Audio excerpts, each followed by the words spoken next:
Mga pangunahing balita. Puno ng akasya na buwal sa Ocampo, Camarines Norte. 2 patay, 2 sugatan. Mahigit 70 individual na stranded sa 3 pantalan sa Bicol dahil sa bagyong Krising. 1.2 million pesos talaga ng shabu na samsam sa isang dating security officer. Magsasaka sa Kapalonga, Camarines Norte, pinagbabaril patay. At 3-day digital literacy training isinagawa sa Tabaco City. Libreng laptop si papamahagi ng Ako Bicol Party List.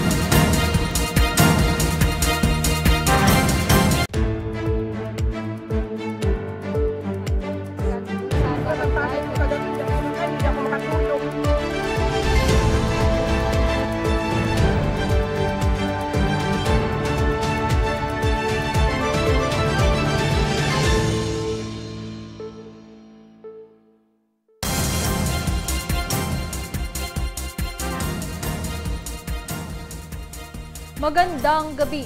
Narito ng mga balitang dapat ninyong malaman ngayong Biyernes, ika-18 ng Hulyo, taong kasalukuyan. 2 ang patay habang 2 ang sugatan matapos na mabagsakan ang nabuwal na puno ng akasya sa Ocampo, Camarines Sur kaninang tanghali. Napadaan lamang daw ang mga biktima sa lugar lula ng kanilang mga motorsiklo na mangyari ang insidente. May report si Angeline Dagta. 2 ang patay habang 2 naman ang sugatan makaraang mabuwal ang isang puno ng akasya sa gilid kalsada sa bahagi ng New Moriones, Ocampo, Camarines Sur kaninang alas 12:05 ng tanghali batay sa ulat ng Ocampo MPS. Nangyari ito sa gitna ng malakas na pag-uulan sa bayan. Nasawi sa insidente ang tiyempong napadaan ng magkapatid na lalaki na lula ng nabagsakan ng motorsiklo. Sinugod pa sila sa Ocampo Municipal Hospital, subalit idineklara ring dead on arrival. Sugatan naman ang mag-asawang lulan din ng isang motorsiklo na napadaan din sa lugar, na ngayon ay ginagamot pa rin sa Bicol Medical Center sa Naga City. Around 12 po, naka-receive po kami ng call from a concerned citizen regarding the incident po. So upon receive po, nag-respond po ang kapulisan ng Ocampo doon sa barangay ng Moriones and nag-conduct ng investigation. Kasamahan ko po ng investigador, pumunta po ng Naga City to conduct follow-up investigation and to get the details po ng 2 itong sakay ng motor ng naunang nabanggit po. Nabatid din na may katandaan na ang naturang puno. Hindi naman po diretso ang ulan dito sa munisipyo ng Ocampo. Hindi rin po malakas yung hangin. I believe po na dahil matanda na itong kahoy na to and masyado na rin malaki na uproot po ito kasi ang location niya po is elevated po siya elevated po siya sa kalsada ang situated sa elevated sa kalsada siguro mga more than or less than 1 meter sa ating pong mga kasamahan motorista kahit mga biyahero lang may mga incident tayo ganito hindi natin ito mapipredict hindi natin mahulaan na ganito yung posibleng mangyari sa atin sa kalsada. Siguro, pag-iingat pa rin talaga ang kailangan natin, lalo ng mga nakamotor. Siguro, secure lagi ang ating helmet.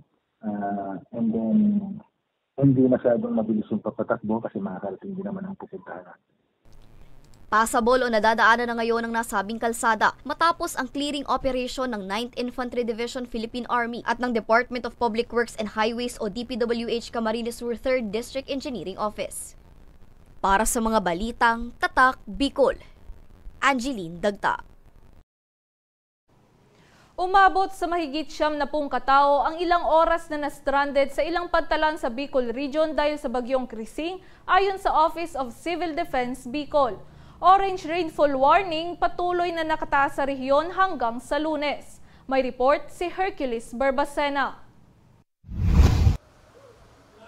Dahil sa mga pag-uulang dulot ni Bagyong Krising, umabot na 78 individual ang na-stranded sa ilang pantalan sa rehiyon batay sa ulat ng Philippine Coast Guard District Bicol alas 8 kaninang umaga. Base sa datos, 64 katao ang na-stranded sa Tabaco Port, 27 sa Virac Port at 7 sa San Andres Port, habang umabot naman sa 21 ang stranded na rolling cargoes at 4 na vessel sa Tabaco Port, 13 ang stranded na rolling cargo sa Virac Port at 3 vessel sa San Andres Port. Ayon sa Office of Civil Defense Bicol, bukod dito at sa naitalang pagbabaha sa Aroroy Masbate kahapon ay wala na silang ibang naitalang malaking insidente dahil sa bagyo.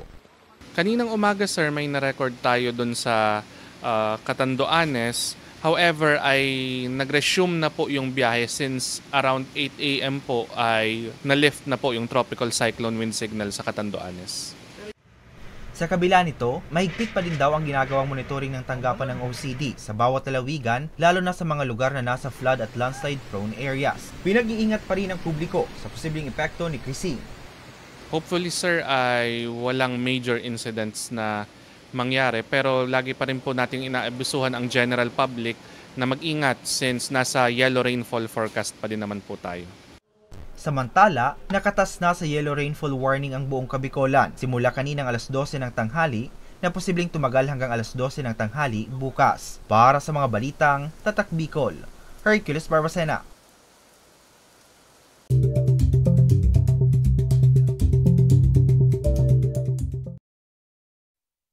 Alamin naman natin ang update sa bagyong Chrissy. Nasa linya ng telepono si DOST Pag-asa weather forecaster Dan Triumphante. Dan, nasaan na ngayon ang bagyong Chrissy at hanggang kailan mararamdaman pa ang pag-uulan sa Bicol Region?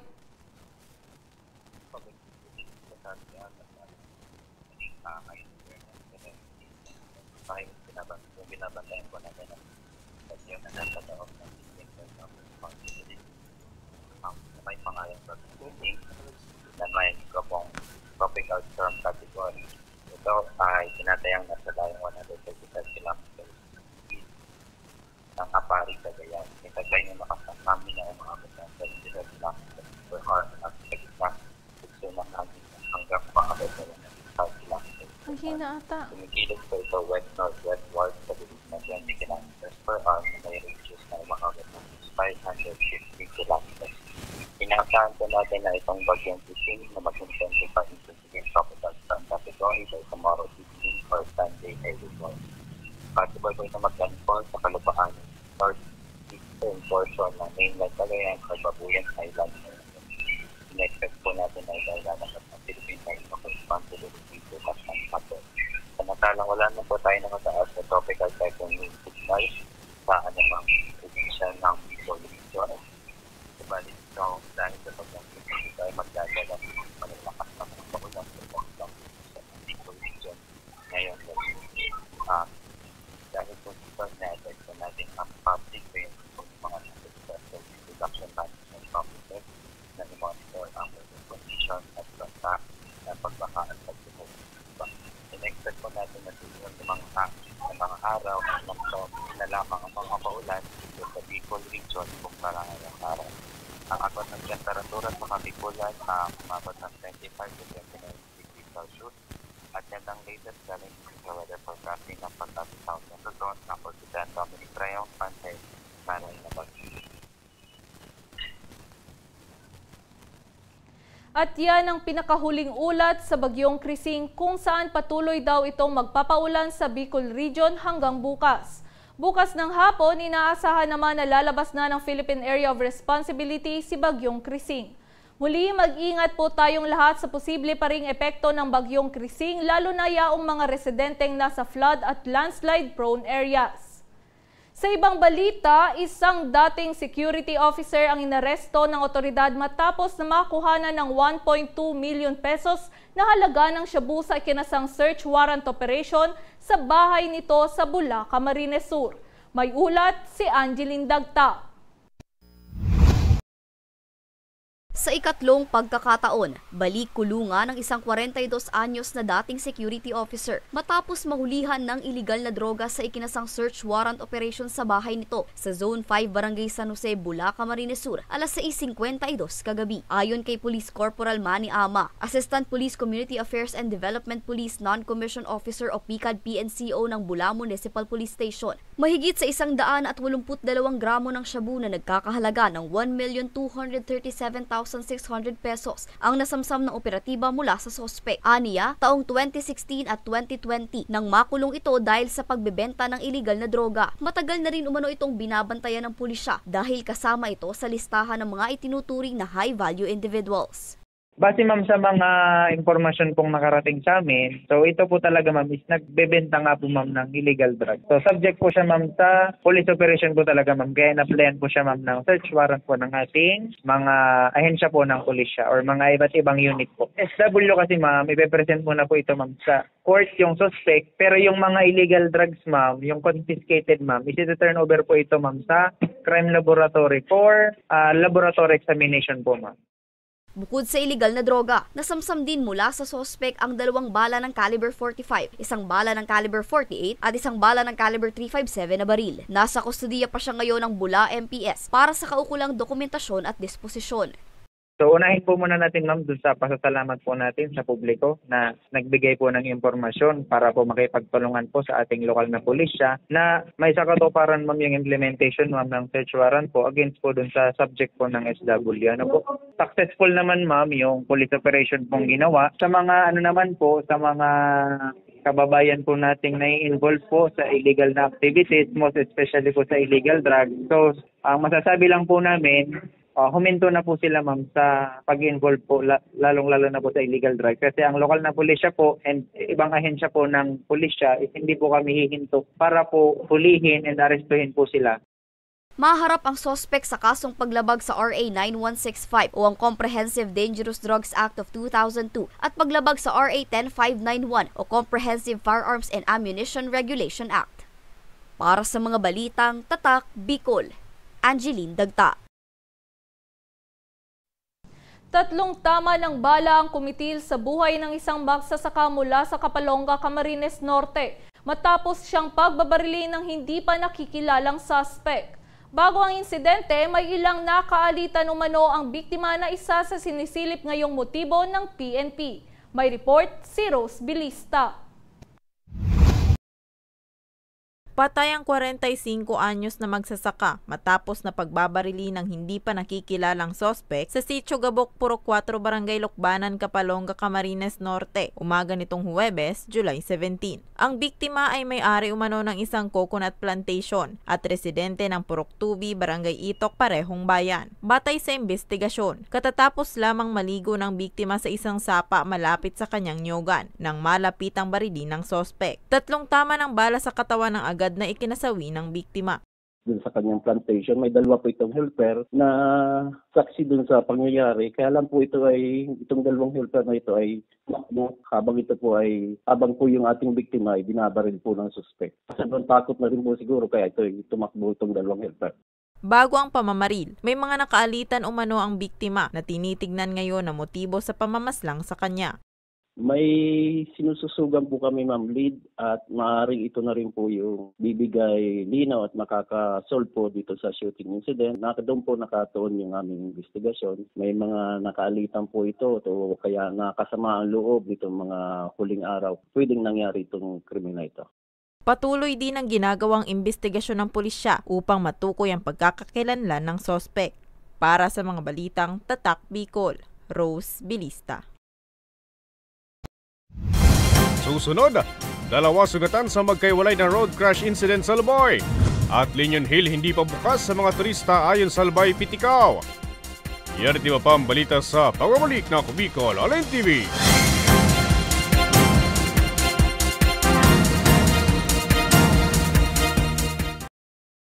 Libo-libo na ang mga nabigyan ng tulong medikal. Bata, matanda, kahit sino man, lahat ng mga may karamdaman, may maaasahan. Nagpapasalamat sa Ako Bicol Party List. Hindi po namin makakalimutan ang tulong na dinala ninyo dito sa aming bayan. Maraming salamat po. Dahil iisa lang ang tunay na nagmamalasakit. Ako Bicol, katabang na, kasurog pa. Problema sa tubig, agarang binigyang solusyon. Nagpatayo ng mga solar-powered water supply system sa mga liblib na lugar.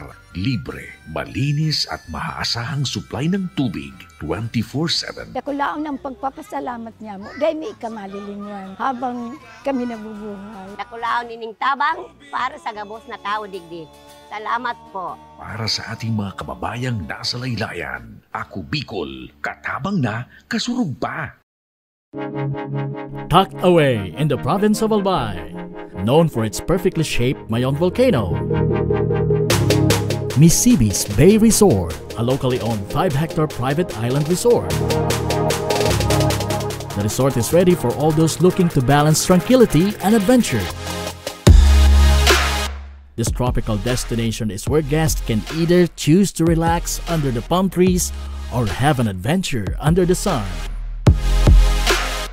It features modern and luxurious rooms and villas, recreational facilities, and sophisticated services.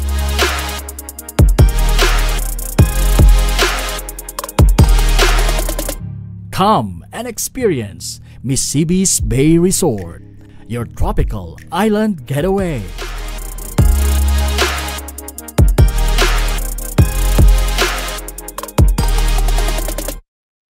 Daan-daan na po ang mga nakapagtapos at may mga kanya-kanya ng propesyon. Sa kanilang pagpupunyagi, walang masidlan ang kanilang mga ngiti. Yun at sa Gabos, nagpapasalamat po ako sa AKB. Gusto ko lang po magpasalamat sa Ako Bicol sa opportunity na tigtatao po araw po sa kuya na estudyante. Dahil naandyan lang, katuwang lagi. Ako Bicol, katabang na, kasurog pa.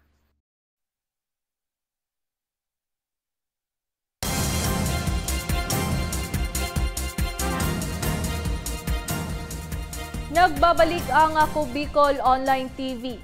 Isang tricycle driver sa Legazpi City ang sugatan matapos na masagi ng kanyang kasalubong na dump truck. Nawalan daw ng balanse ang biktima at nasakop ang linya ng truck. Si Elian Zon sa buong ulat. Sugatan ng isang tricycle driver matapos mahagip ng dump truck habang binabaybay ang kurbadang daan sa bahagi ng isang subdivision sa Barangay Puro, Legazpi City nitong Miyerkules, July 16. Ayon kay Police Executive Master Sergeant Carlos Panya, ang tagapagsalita ng Legazpi City Police Station, galing Sorsogon patungong Puro ang 25 anyos na tricycle driver, habang galing Puro patungo naman ng Sorsogon ang truck driver, subalit pagdating sa lugar ng insidente ay nasakop ng tricycle ang linya ng truck, rason ng pagkakasagi sa kanya ng truck na nauwi sa kanyang pagkakatilapon at mga natamong sugat sa ulo at kanang paa. Nasa tamang linya naman yung ating truck, kaya lang yung natin, parang nakuha yung side ng truck ng tricycle. So ito nangyari kung saan siya na out of balance dahil siguro pababa yung area and doon na nangyari kung saan tumilapon, then yung tricycle niya naiwalay sa kanya. Kanina ay nagkausap na umano ang dalawang panig at nagkaroon na ng amicable settlement o kasunduan. Sa ngayon, kung ako nagkamali, nasa pa rin siya sa BRHMC. Pero ngayon, araw na to may pag-uusap in between sa kanila ng kanyang asawa tungkol sa pangyayari. Pero ang initial na pag-uusap ay magkakaroon ng amicable settlement sa pagitan ng magkabilang panig. Dahil dito muling nagpaalala ang pulisya sa mga motorista na triplihan pa ang pag-iingat lalo na ngayong tag-ulan at madudulas ang kalsada. Para sa mga balitang Tatak Bicol, Elian Zon. Sama nito Albay, isang barangay kagawad din ang sugatan matapos na hindi kumapit ang preno ng kanyang minamanehong tricycle at tuluyang masalpok ang isang pampasaherong jeep. May report si Mel Moral. Duguan ng isang 29 anyos na barangay kagawad sa Malubaguma nito Albay matapos na makasalpok ang kanyang minamanehong tricycle sa isang pampasaherong jeep sa barangay Kabakongan, Parehong Bayan hapon kahapon July 17. Batay sa inisyal na investigasyon ng Manito Municipal Police Station, mag-u-turn umano ang jeep nang masalpok ito ng tricycle. Rason ng insidente ang di daw agad pagkapit ng preno ng tricycle. Reckless drive po yung nangyari, so di ba dapat pag nakita mo na pong nag-u-turn, so dapat mag-slow down ka na rin and then pagbigyan mo kung nauna na yung kaya lang po tingnan po natin sa investigation pong lalabas kasi hihimayin po ito ng investigador kung ano pong talagang ito ang pwedeng may natin na lalabas sa investigation po. Na-damage po dun sa driver po ng tricycle. So, linipat nga po siya sa BRMHS Daraga po para po mas matutukan po siya yung kalagayan niya So sa ngayon po, nag-follow up po yung investigador, nasa hospital pa po siya. Bukod sa biktima, wala namang ibang naiulat na nasaktan sa insidente. Sa ngayon, wala pang nagaganap na pag-uusap ang dalawang sangkot sa insidente. Sa mga driver po na nagbabaybay dito sa Manito, so lalo na po yung tag-ulan, so alam naman po natin ang mga dadan dito na halos puro kurbada, so mag-iingat po talaga tayo. Tapos so, yung senses po natin, gamitin natin lahat, lalo pag sa drive na gamitin natin lahat ng mga senses natin, yung dapat pagmatyag tayo, mapagmasid kung may kaano ba tayo, kasi minsan nagkakaroon ng reckless kasi may kapabayaan din po talaga yung nagdadrive ng sasakyan, kasi alam mo na pong nasa harapan mo na maghinay, magdahan-dahan ka na po, kasi pero aksidentawan po hindi naman natin hinihingi yan, kaya lang po mag-iingat pa rin talaga sa pagmamaneho po ng sasakyan, lalo na po ngayong maulan. Para sa mga balitang Tatak Bicol, Mel Moral. Nilinaw ng Albay Provincial Tourism, Culture and Arts Office na hindi pa bukas sa publiko ang Linion Hill. Kasunod ito nang napabalita ang may ilang turista mula sa ibang lalawigan na nadismaya sa naabutang itsura ng pasyalan kamakailan. Inaasahan naman daw na magbubukas na ito bago matapos ang taon. May report si Danica Garcia. Hindi pa pinapayagan ang pagpasok ng mga bisita sa Linion Hill sa Barangay Tagas Daraga ayon sa Albay Provincial Tourism, Culture and Arts Office. Ang abisong ito ay kaugnay ng napabalita na may ilang turista mula sa ibang lalawigan na nadismaya sa naabutang itsura ng pasyalan kamakailan. Sa pahayag ni Albay Tourism Officer Dorothy Collier, patuloy pa din ang ginagawang pag-aayos at pagpapaganda ng Provincial Engineering Office sa naturang lugar, kaya hindi pa nila ito pwedeng buksan. Sa ngayon, bukas lamang daw ito sa mga nag-eehersisyo. Ayun nga, hindi pa talaga natin siyang ma-i-offer as a tourism destination.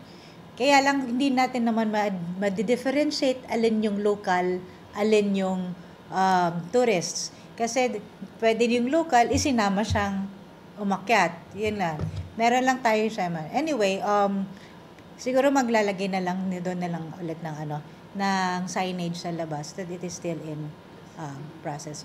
Looking forward kasi kami na yung mga supposedly ang tourist natin is being accompanied by the travel agencies. Yun ang the ideal, no? Kaya lang, perhaps there are really tourists that are not availing of the travel agencies, because if you're going to ask the travel agencies, they know that it's not open as of the moment. For the walk-ins, yun ang medyo may challenge tayo. So perhaps okay po, we can take that suggestion that we can post online that the Linion Hill is not yet a fully promoted as a tourist destination. Patuloy din umanong nakikipag-ugnayan ng opisina ng PTCAO sa iba't ibang opisina sa lalawigan para mas mapaganda pang lalo ang pasyalan. Aside from the CR, so meron na po siyang ilaw, di ba? May nakita na tayong lights na solar lights na nilagay. Tapos po, yung kailangan po ng at least maganda man lang na landscaping para maging Instagrammable yung place. And then, naghahanap din kami ng private sector na pwedeng mag-invest ng ibang activities. Diba dati nagkaroon ng, meron dyan na zipline, so we can put it back. Pero yun nga, hindi madali kasi mag-accredit ng mga bagong suppliers for that. Ngayong taon, inaasahang bubuksan ito sa publiko. Ang Linion Hill ay isa sa kilalang destinasyon sa Albay dahil tanaw na tanaw sa tuktok nito ang Bulkang Mayon. Pansamantala itong isinara dahil na rin sa kalumaan. Para sa mga balitang Tatak Bicol, Danica Garcia. Nagsagawa ng 3-day digital literacy training ang Department of Information and Communications Technology sa Tabaco City. Mga dumalo sa training, makakatanggap din ng libreng laptops mula sa Ako Bicol Party List. Narito ang buong ulat. Isinailalim sa 3 araw na digital literacy training ng Department of Information and Communications Technology o DICT Bicol ang 63 estudyante mula Albay nitong July 15 to 17, 2025. Kasama sa ginanap na training sa Tabaco National High School sa Tabaco City, ang first-year education student na si Steven Beltran ng Lanting Casaul College sa Tabaco City. Malaking tulong daw sa kanya ang training lalo pat kailangang maging bihasa siya sa paggamit ng Microsoft Office tools. Thankful na rin dahil makatulong po ito sa akin na malaki kasi isa po akong education student na para in the future makakagawa din ako mga documents po. Easy na lang po and barato na lang kasi hindi na po ako magpipiso net kasi may sarili na po akong laptop and natupad din yung pangarap ko pong magkaroon ng sarili ko pong device. Bukod sa mga estudyante sa kolehiyo, isinailalim din sa training ang ilang junior at senior high student. Para sa grade 8 na si Princess Macy ng Tabaco National High School nakasali sa training. Bagamat may basic knowledge na siya sa paggamit ng Microsoft Office tools, malaking tulong pa rin daw sa kanya ang training para mas maging bihasa rito. Hindi po ako yung masyadong magaling po. May basic knowledge po ako sa sa laptop. Since STE po ako, we have subjects na electives, tapos need po namin mag-use ng laptop. Tapos helpful po siya na hindi na namin po kailangan bumili pa or hindi ko na po kailangan maggastos pa para po makabili ng laptop. Ayon kay Engineer Antonio Bonganay, Provincial Officer ng DICT Albay, ang aktibidad ay bahagi ng kanilang Project Click. Layon daw ng kagawaran na matulungan ang mga mag-aaral na mapalawak pa ang kaalaman ng mga ito sa paggamit ng Microsoft Office tools tulad ng MS Word, PowerPoint at Excel. Maging ang tamang format sa pagsulat ng mga formal letter at ang pagprotekta sa personal na impormasyon ng isang individual. With this, matawan ta sinda ki proper training. So iba pang mga options, iba pang techniques para mas mapagayon ninda ang sa indang pagre-report, magagamit ninda, maukudan ninda, and magagamit ninda sa indang pagsusubmit. And hopefully, ining mga naukudan ninda ngunyan, bako lang digdi sa eskwelahan, kung bako sa indang ng pagtrabaho literal. Dahil usapang edukasyon, nakatakdaring mamahagi ng libreng laptops ang Ako Bicol Party List sa mga dumalong mag-aaral. Very thankful kami kasi of all schools ay isa ro kami sa mga napili, and even though sabi na nasa 12,000 yung population, ining 25 na ini dakulaon pong bagay ini. Kasi sabi nga ako so bago po ni Ma'am Bing Israel yang samuyang principal na kung mga ngaipuan man ang kaklase, kang laptop, pwede man nidang i-share. And bakulang sa kaklase, pwedeng family members. Kung sinda may tugang pang iba, bakulang sa ro makikinabang sa kada laptop. Pwedeng makinabang sa mga kapamilya nina. So ining 25 na ini ma-multiply ang pwedeng makinabang sa laptop. Gaganapin ang turnover ng mga laptop sa katapusan ng Hulyo. Para sa mga balitang Tatak Bicol, May Insinares. At yan ang mga balitang nakalap ng Ako Bicol News Team. Ako po si May Insinares. Salamat at happy weekend!